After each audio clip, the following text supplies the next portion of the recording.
Hey there, everybody. It is Dr. Deb, and it is Thursday night, and that is the reason I am speaking with you because it's our Thursday night live.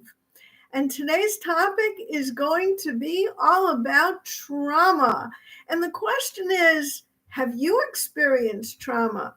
Most people who come to me where there's an issue between the couple, a husband and a wife, and they come in and they can't get along, I will always say to them, well, what was your childhood like? What was going on in your childhood? And they will 90% of the time say, I had a fine childhood. Not always.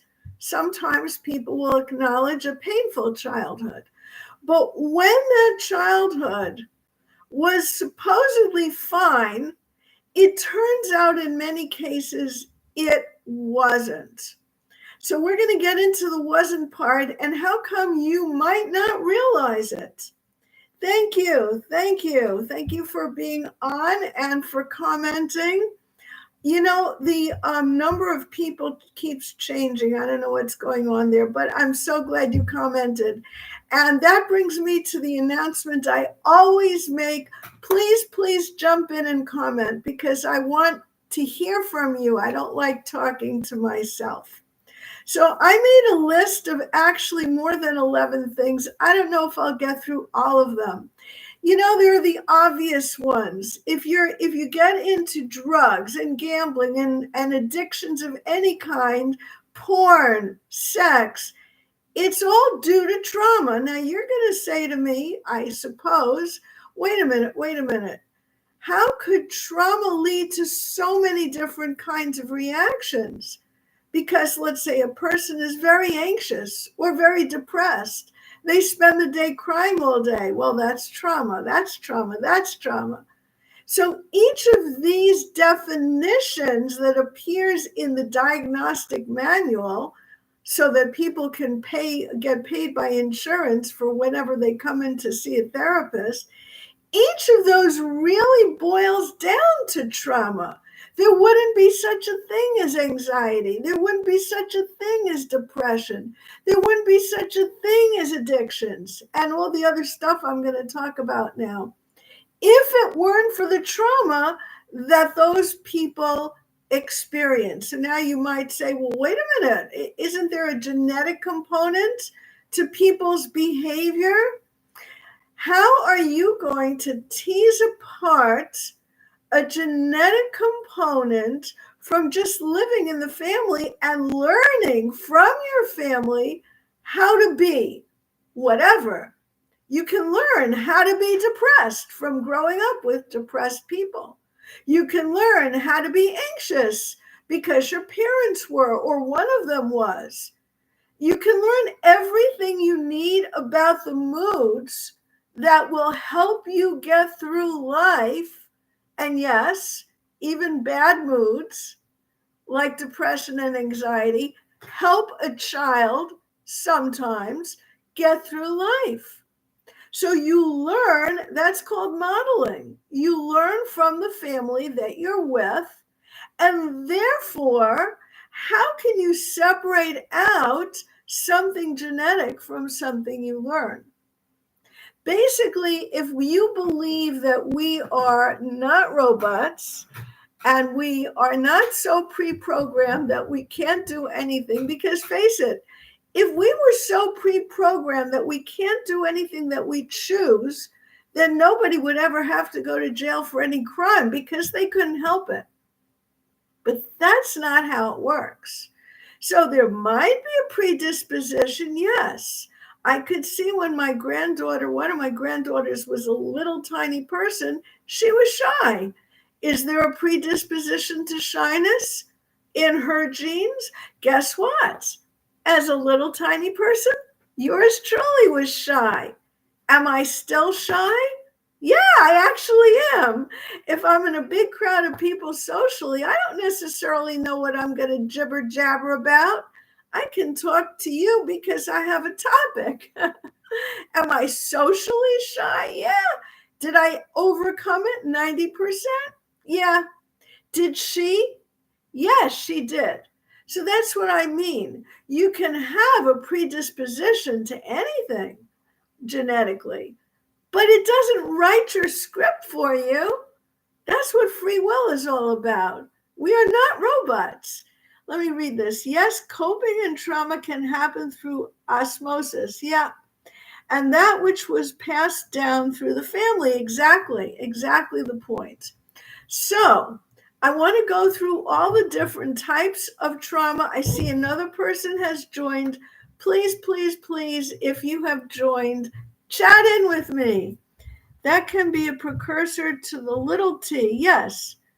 And the big T comes along later, or doesn't. The big T may or may not. So just so you know, whoever's joining in later or hears this on record, big T refers to the original meaning of trauma as it appears in the Diagnostic and Statistical Manual of Mental Disorders. However, people working with people right here in the field, seeing people and not hiding in an ivory tower somewhere, realize that trauma is more than simply a fear that you're going to die. That's what trauma really is, like an airplane crash, the original definition. What people have realized, and it all started, I believe I would say it started with Bessel van der Kolk. The Body Keeps the Score. It's a very good book. I think it's very readable as well. You may disagree, I don't know. But what he said is that developmental trauma is when something happens to a child every single day, day after day, that no, they're not going to die, but, and he's not saying these words, I am, their soul feels like it's going to die. And what he says is that it is a pervasive, constant lack on the part of caregivers of attention, love, security, kindness, whatever is needed for the development of a child. It's a lack of those things to a degree that it affects that person. They develop coping skills so that they can cope. And now we go forward a few decades, we see a grown-up, you guys in my audience, and I'd like to just kind of introduce you to what the possibilities are that if you have it, you must have experienced trauma. So I mentioned addictions. And by the way, I want to make a clarification. You notice I put gambling in there, shopping, overworking, along with alcohol and drugs. Now you're going to say, wait. A chemical addiction I get. What's with the gambling, the shopping, and the overworking? Well, those are chemical addictions. And so is anger. Because what happens to your brain when you're going through the process of any addiction is there is a chemical change. There most definitely is. If there wasn't, the behavior wouldn't persist. It is a form of escape behavior, which whatever you're escaping from, you latch onto what you've escaped to because of the chemical changes that take place in your brain. Now I'm going to throw in the very next one, anger. Same thing. When a person, and you may have experienced this too, when a person is really intensely angry, after the explosion takes place, they calm down. Their breathing slows down. There's a physical recovery to the body. Well, guess what? You get addicted not just to the explosion, but to the calming afterwards. So yes, anger can be considered an addiction as well. Now let's take sex. Let's take porn. I love it. Porn. It's the most crazy thing when you think about it. You're looking at your computer screen. It's made out of glass or plastic or whatever they make computer screens out of. And all of a sudden you get all high and excited. How is this possible? It is, to the tune of billions of dollars to the porn industry. Why? Because something chemical happens in your brain. So the question becomes, wait, let's back up, Dr. Deb. Why is the person in need of that chemical change in the brain? And that is where the trauma comes in. If a person had not experienced something that they cannot face, no longer want to face, it is deadly to them, emotionally deathly, to face it, then that's why they escape. That's why they use addictions. The excitement hormones get triggered, yes, indeed. So, on the one hand, you're escaping something which you need to escape, and on the other hand, the thing to which you're escaping grabs you and holds you. So it's kind of a two-pronged thing, the endorphins. It's a two-pronged thing, what you're escaping from and what you're escaping to. So addictions are very powerful in that regard. But on a lesser level, you also have a situation of a person simply tuning out or walking out. That feeling a person has when they're facing somebody who is saying something that is highly triggering, that feeling is one of, I want to get out of here, for that person. That's the opposite of the one who blows up. But you notice there's a similar relief, right? There's a pain going on when you're triggered and the relief that comes when you have left. Why would people do these things? In childhood, you learned, possibly, to escape either using drugs or other addictions, or sex or porn, or anger, or walking out, or tuning out. These are things a person learned so as to cope. I'm not blaming them. I think it's brilliant. Learning a coping mechanism that you need to help you survive is brilliant. It is survival. Congratulations to every single person who has been traumatized and somehow learned to cope through these methods. I just want you to see the connection. The trauma comes about through the way a person's treated and the way they react to it as a small child carries with them through life, and they don't even know it. You may not. Now, here's some more stuff that you may not have thought of that are, to me, a clear indication of childhood trauma. Playing victim, feeling like a victim, feeling sad and sorry for yourself. If every single time something goes wrong, instead of thinking of your resources, well, how can I work around this problem? What can I do to fix it? What can I do to make it better for myself? Instead, a person just feels sorry for themselves. It must be that in childhood, the only person in the whole world who gave you as a child a feeling of compassion was yourself. So you sat there and sucked your thumb, or you didn't suck your thumb, but you gave yourself the compassion that no one else gave you. And you grew up feeling like a victim. You see the connection? I hope that it's clear even in this kind of a situation. Here's another one. Compartmentalizing danger. I can't tell you how many people I have met who are in a terribly abusive relationship in which the abusive spouse will not get help. Now, that's fine, but the person who's being abused will say, I love them anyway, which, okay, they see the good. That's beautiful. They see the good. They love that person's good heart.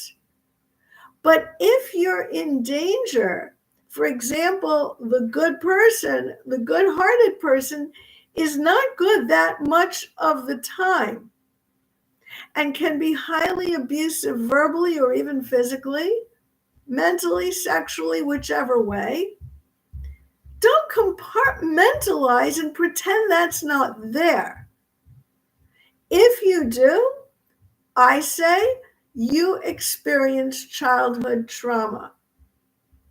I'm working now with a very young lady, a young person, not a teenager, but is still young, who's recognizing how she's compartmentalizing herself in this manner. Good for her. Kudos for her. Because she broke off relationships that were bad for her because she's starting to recognize it.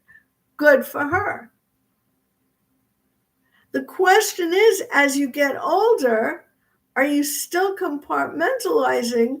And when you're feeling all the love that you have for the person who has hurt you, have you totally forgotten that they've hurt you?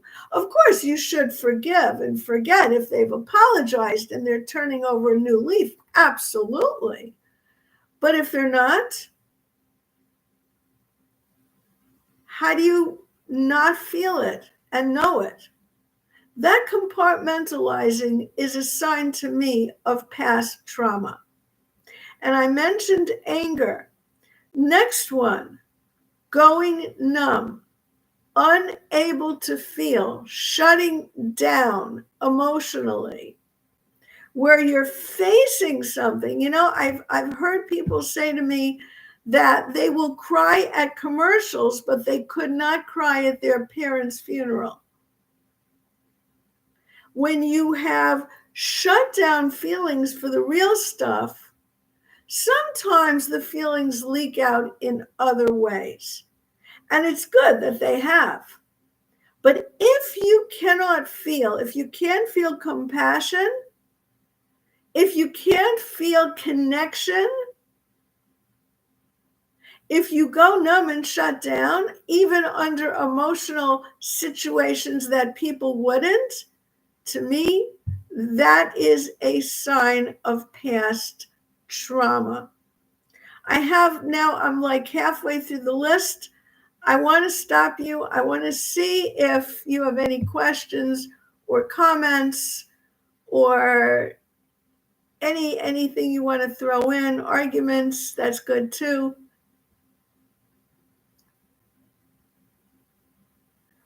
It can often be like the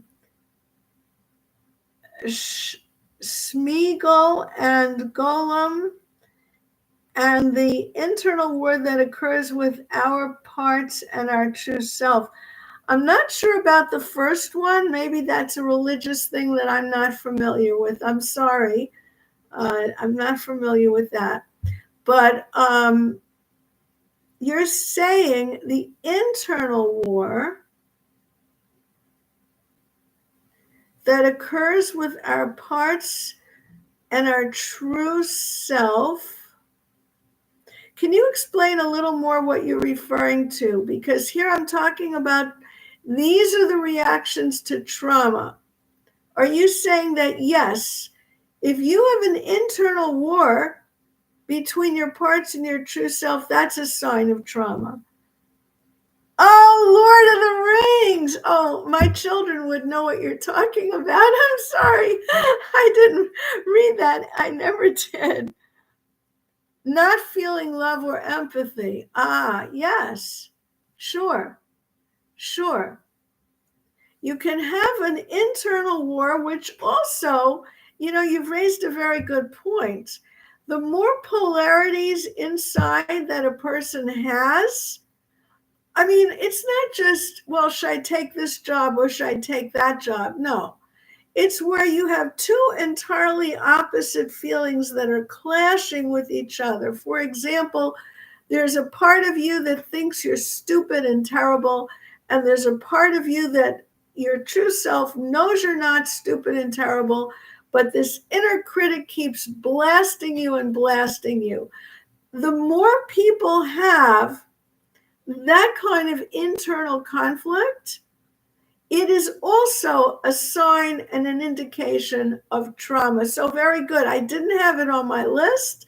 I was thinking more of externals, but very good. That's true. That is also a sign of there must have been trauma.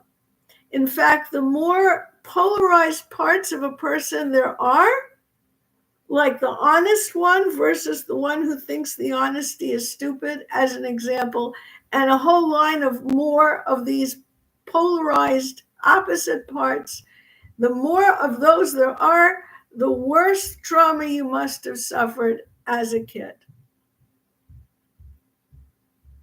Let me move on. I have number 7, but with your point, it will be number 8, sleeplessness or too much sleep. Too much sleep is an escape, and sleeplessness is because your mind, and I didn't say this, I should have had it as either its own point or right there with it.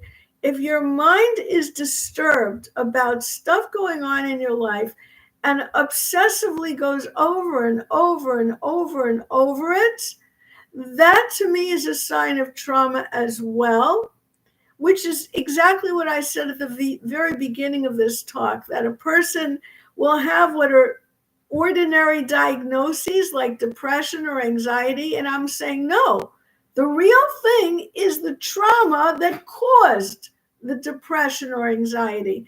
So too, obsessive thoughts are, in my opinion, also an underlying thing that is a sign of early childhood trauma.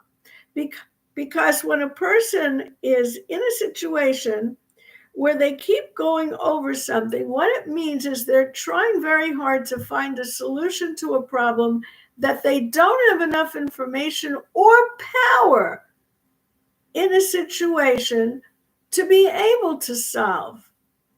And that lack of power leads them to keep looking for the solution, looking for the exit. You know, there's some cities that have this game, I don't know, you go to a literal, figurative, real place, not online, where there seems to be no door. I don't know, like why people would pay for this form of entertainment, but they have to try to get out and there's no door. I don't know, whatever. That's what I'm referring to, this feeling you have of trying to get out and there's no door. That's an indication to me of trauma, because most situations, either you will find a solution or you'll let it go because you realize you can't. You can only do what you can do. Or you'll spend a certain small percentage of your energies trying to figure it out.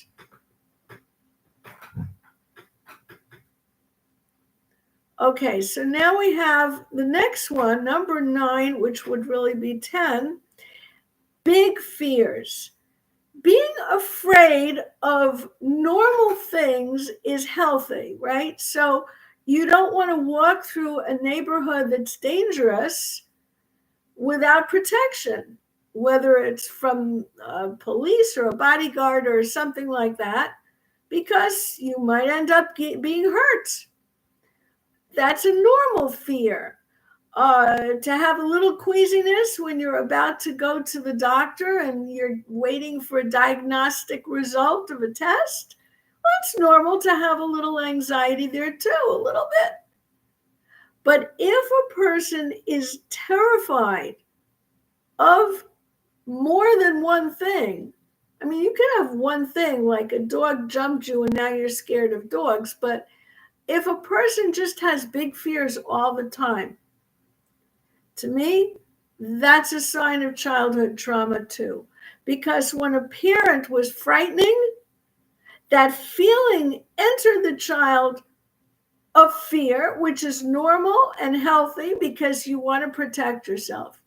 But if that child could not protect himself or herself, then they're going to be left always thinking the only thing they can do is be afraid, because they did survive somehow, so it must work. It's not logical, but the coping mechanisms that we develop as children are what we did because we were children. We couldn't do something or think something through in a grown-up way. And we're left with them today, logical notwithstanding, or the lack of it. Number 11, flashbacks. Flashbacks are a typical indication of trauma. Most people don't have flashbacks. And when I say flashbacks, I mean feeling as if you are back in time to a very scary situation. Literally not being able to tell that you're not there, you're here. That is PTSD. Well, the T in PTSD is trauma, right? Post-traumatic stress disorder. That's what I'm talking about here, the whole thing. If you want to refer to it as PTSD, you may. And the reason I didn't, and I just called it trauma, is because I think the definition in the book of PTSD is more the old one that is in the diagnostic and statistical manual, without actually recognizing that pervasive developmental childhood experiences that were not nurturing and not secure for a child could be traumatic. But PTSD has a certain set of bullet points that I am going way beyond. Yes, flashbacks is one of those. Yes. Here's another one, because I had said 11, but then I came up with one more. And my number 11, which is really 12 because you gave me one before, unable to handle ordinary life. Because, and this is bizarre, but it's real, life is too boring. So again, van der Kolk talks about that. He talks about people returning from military duty who have seen the worst of the worst situations, and they are so keyed up, their entire body is so keyed up that they literally can't live a normal life. They can't watch a child's birthday party. They're too agitated internally. I agree. It ends up pulling a specific box around you and may not deal with the bigger picture. Yeah, that's why I didn't use the word PTSD. I want to deal with the bigger picture. Exactly. So that's unable to handle normal life because it's too boring. Those are the people who might become gangsters. Or on the positive side, they might be career military or army officers or police, because they've had too much agitation in their histories to be able to settle down for ordinary life. And finally, crying all the time. That would be number 13 out of 11 that I promised you. A person who can't stop crying most likely has experienced trauma. And that might just have happened, not necessarily developmentally in childhood. For example, somebody who has been attacked, somebody whose world has turned upside down, as I think many people in this country feel right now. The world has turned upside down. It's not the world we knew, with all the protests that are very scary, the agitation, the anti-Semitism. These are things that most people haven't experienced until now. So if you're crying all the time, you may have experienced a more recent trauma. If you're depressed without all the crying, or the crying comes and goes, it was probably from childhood. So I actually covered my list. I had 12. I promised 11, but I thought of something more. And you added one, which I thank you for, that internal debate within polarized parts of yourself. That's excellent. That's an indication of trauma. Okay, you guys, thank you so much for joining, and thank you so much for your comments. I appreciate it. And when you watch this later on replay, please comment. Take care.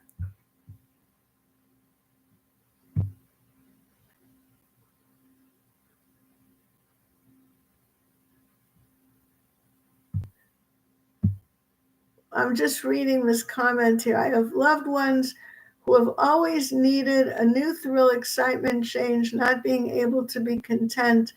Well, that may be a sign for them. All right, you take care. Thank you so much for joining.